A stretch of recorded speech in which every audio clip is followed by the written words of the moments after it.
Despierta España, que no te engañe. La peor pandemia es el socialismo.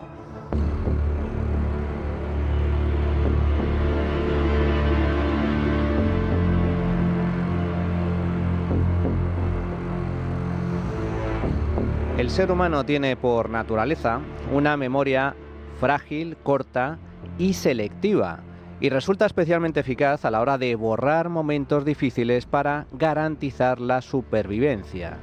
Por eso, muchos de ustedes, al igual que yo, tienen la extraña sensación de que la pandemia del coronavirus fue como un mal sueño que pasó hace mucho tiempo, pero no fue un sueño, fue algo muy real y sucedió hace apenas 5 años, 14 de marzo de 2020.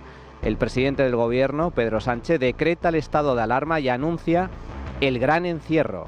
Empezaba oficialmente la pesadilla. Comparezco para dar cuenta del Consejo de Ministros extraordinario en el que hemos aprobado el ya anunciado estado de alarma y las medidas que este implicará para hacer frente al coronavirus, al COVID-19. Como saben, España se enfrenta a una emergencia de salud pública que requiere decisiones extraordinarias. Una pandemia que es mundial y que supone un serio perjuicio para el bienestar del conjunto de ciudadanos. ¿Y en qué consistían esas medidas extraordinarias? Atentos. Medida número 1. El Gobierno central, con Sánchez a la cabeza, asume todas las competencias de la administración pública. En primer lugar, la declaración del estado de alarma afecta a todo el territorio español durante 15 días que podrán prorrogarse con la autorización del Congreso de los Diputados si fuera necesario. Esto quiere decir que a partir de hoy, para que los españoles lo entiendan perfectamente, la autoridad competente en todo el territorio será el Gobierno de España. Es decir, todo el poder se concentra en Moncloa, incluyendo sanidad, educación, servicios sociales y política autonómica y local, policía autonómica y local. Y las residencias, sí, también las residencias, que en este caso pasaban a ser competencia del entonces vicepresidente y ministro de Asuntos Sociales, Pablo Iglesias.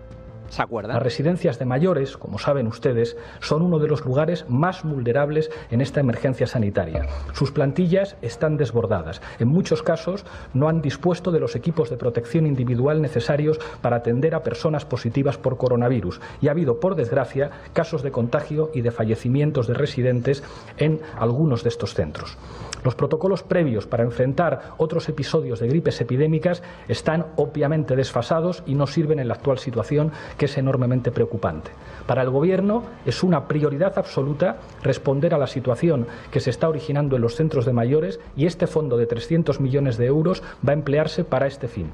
Es urgente medicalizar estos centros, reforzando a las plantillas con personal y elementos sanitarios, con más recursos y, muy importante, insisto, con equipos de protección individual para los profesionales de estos centros que van a adquirirse con este fondo. Ya estamos trabajando con el Ministerio de Sanidad para que los equipos lleguen.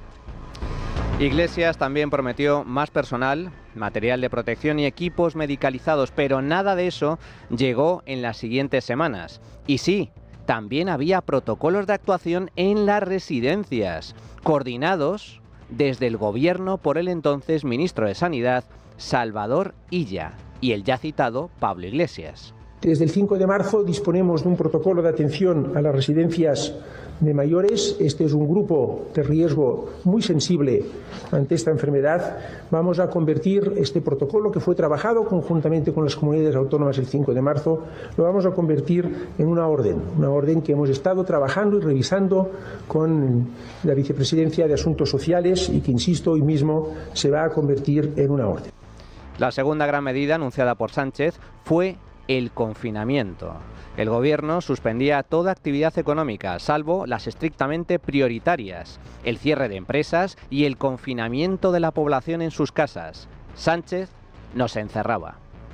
Les anuncio que durante la vigencia del estado de alarma, las personas únicamente podrán circular por las vías de uso público para la realización de las siguientes actividades. En primer lugar, la adquisición de alimentos, productos farmacéuticos y de primera necesidad. En segundo lugar, la asistencia a centros, servicios y establecimientos sanitarios. el desplazamiento al lugar de trabajo para efectuar su prestación laboral, profesional o empresarial, el retorno al lugar de residencia habitual, la asistencia y cuidado a mayores, menores, dependientes, personas con discapacidad o personas especialmente vulnerables, el desplazamiento a entidades financieras y de seguros por causa de fuerza mayor o situación de necesidad, cualquier otra actividad de análoga naturaleza. Ese primer estado de alarma se prolongó hasta el 21 de junio, 3 meses en total. Hasta entonces, el Gobierno central asumió el control de todas las competencias, pero es que posteriormente aprobó un segundo estado de alarma de octubre de 2020 a mayo del 21. Y lo sorprendente es que ambos fueron declarados ilegales por el Tribunal Constitucional. En total, 8 meses, donde Sánchez pudo gobernar a placer, a golpe de decreto y al margen del Congreso, pisoteando derechos y libertades básicas de forma ilegal. Lo peor, sin embargo, no fue el confinamiento, sino la pésima gestión del gobierno socialista. Veamos.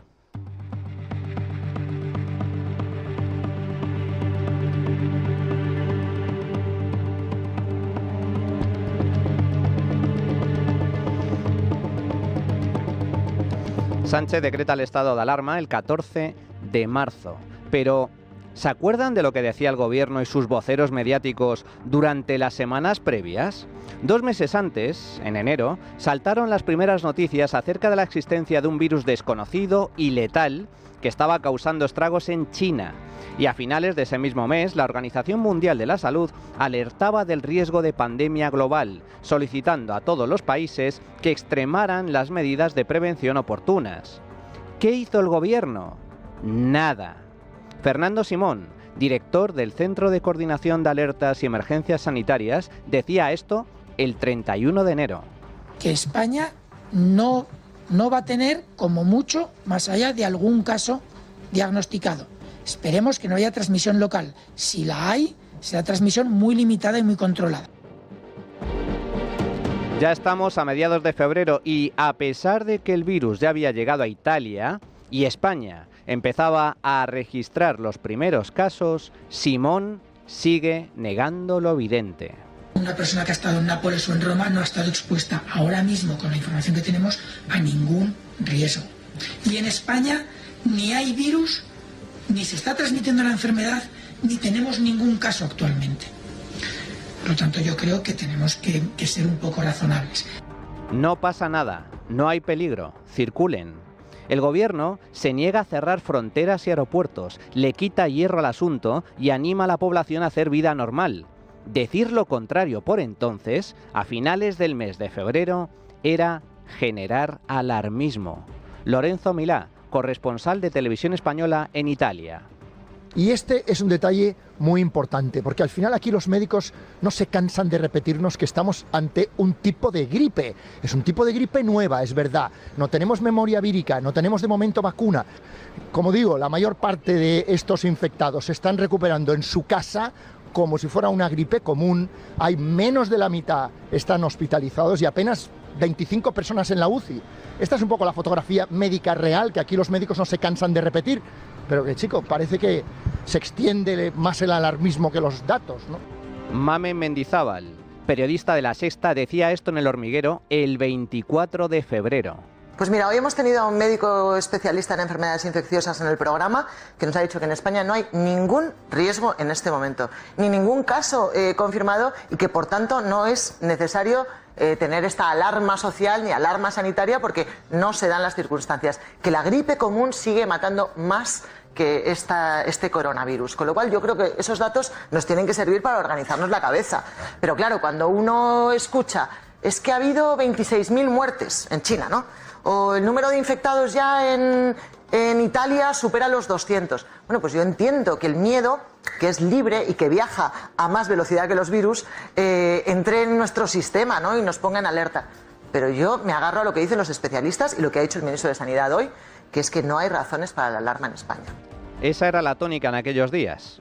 El discurso oficial que mantenía el PSOE, Podemos y la prensa de izquierdas. Tranquilos, no pasa nada. No os protejáis, no compréis mascarillas. es una simple gripe.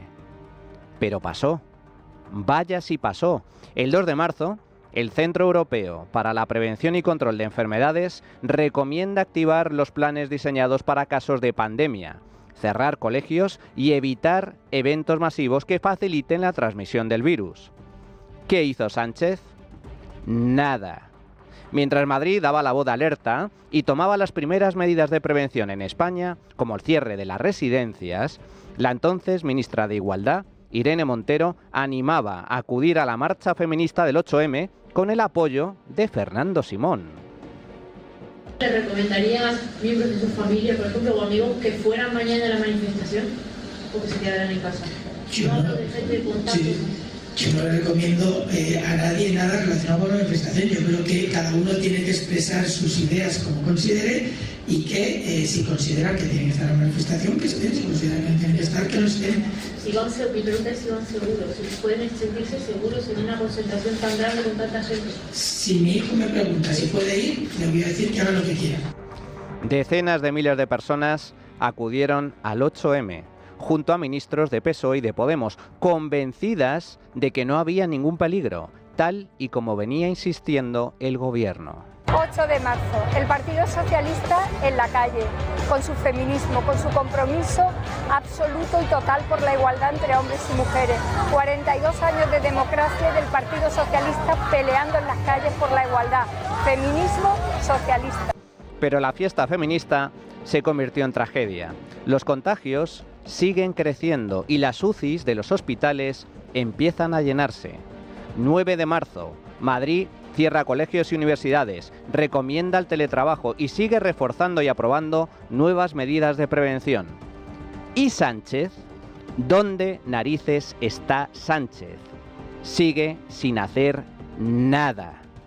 En los días posteriores al 8M, los contagios ya se contaban por miles, los muertos por decenas y los hospitales se enfrentaban al colapso.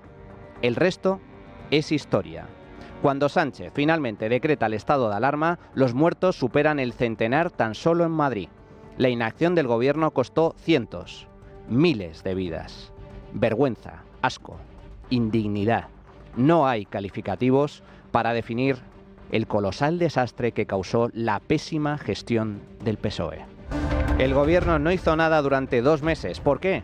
Porque lo más importante era celebrar el 8M, tan sencillo y triste como eso. El PSOE no podía permitir que Podemos la acusara de boicotear el aquelarre feminista de la izquierda. Una vez más, como siempre, primó la política y el electoralismo sobre la vida de las personas, al igual que en la gota fría de Valencia. Y lo más aberrante y escandaloso es que no hizo nada, a sabiendas de lo que podía pasar, porque sí, el gobierno ya conocía desde principios de febrero el enorme riesgo que representaba el coronavirus. Prueba de ello es un informe del Centro de Alertas Sanitarias del 10 de febrero donde ya se advertía de los peligros del COVID. No era una gripe, era algo muy contagioso y tenía una alta tasa de letalidad.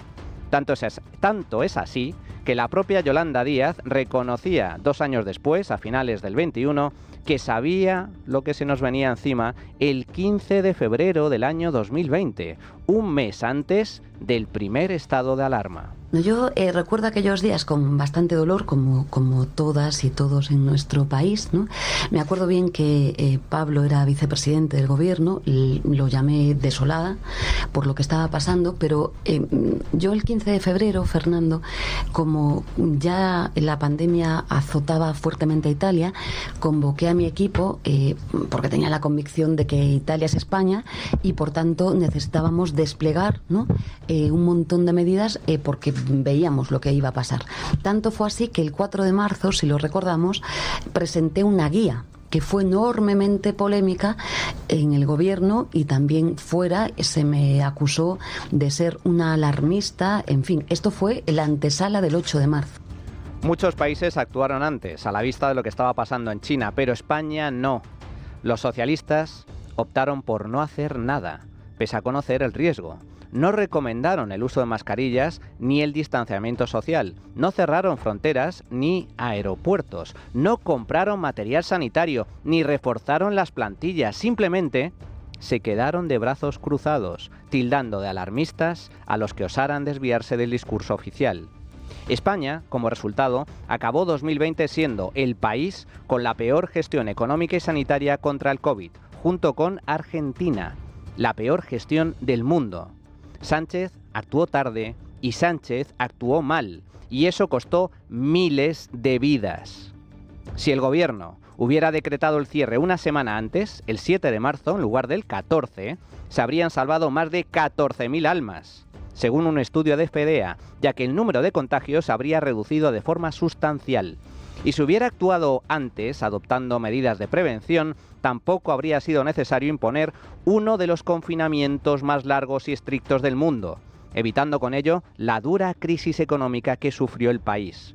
Esto decía Nadia Calviño, entonces ministra de Economía, a principios del mes de marzo. Las estimaciones que de momento se están haciendo del posible impacto de la enfermedad en la economía de nuestro país nos arrojan impactos poco significativos. Pero la realidad es que el PIB de España se hundió, atención, un 11% en el año 2020, la mayor recesión de nuestra historia y la mayor recesión del mundo libre. ¿Y estos son los que van dando lecciones? ¿Lecciones de qué?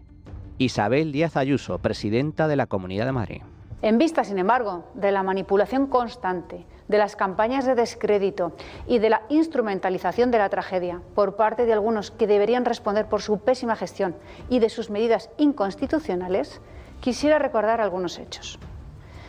No fue hasta que Madrid se puso al frente y tomó las riendas de la situación que el Gobierno central reaccionó. Entre enero y febrero de 2020, los responsables del Gobierno central, que tienen la obligación de encargarse de vigilar las alertas sanitarias, y más aún cuando son internacionales, nos dijeron que estos serían 2 o 3 casos con los síntomas de una gripe común, permitieron manifestaciones, conciertos, bodas. La alta densidad de población de Madrid fue víctima de aquello. Todos los días viajan en el metro de Madrid más de 2 millones de personas, más que toda la población de algunas regiones españolas.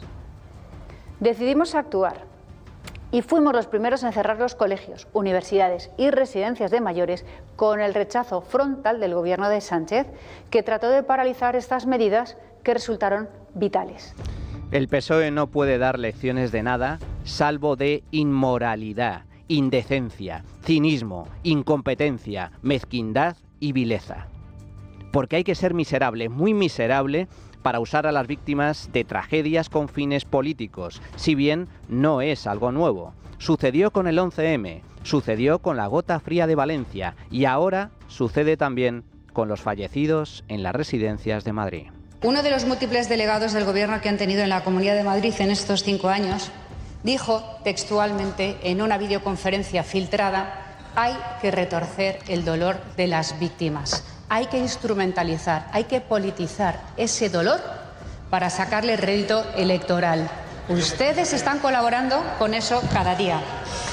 Y sí, fiel a su estilo, la izquierda de este país, el Partido Socialista, no defrauda. Cada vez que hay una tragedia, intentan politizarla, instrumentalizarla. Siguen recogiendo pellets algunos, siguen... Ya. Miren, la tragedia, la pandemia, es que encima va directamente con ustedes, porque son ustedes los que gestionan el gobierno de la nación, son ustedes los que tienen que escuchar las alertas sanitarias que durante enero, febrero, marzo avisaba que venía una gran ola, una gran pandemia, pero ustedes estaban más preocupados en llevarnos a las calles y seguir instrumentalizando a las mujeres con un supuesto feminismo que se les cae por los 4 costados. Por cierto, que los vicios cada uno se lo paga con su dinero, señorías, y no se explota a la mujer con el dinero público, como hacen ustedes. Sí, ¿cuánta gente murió en España? No se sabe, les da igual, 120, 130.000, no saben ni las cifras, les da absolutamente igual.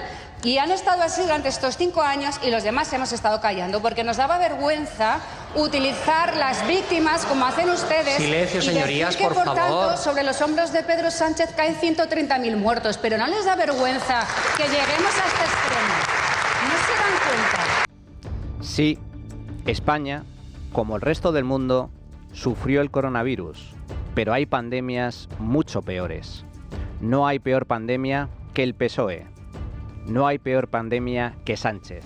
La peor pandemia es de lejos el socialismo.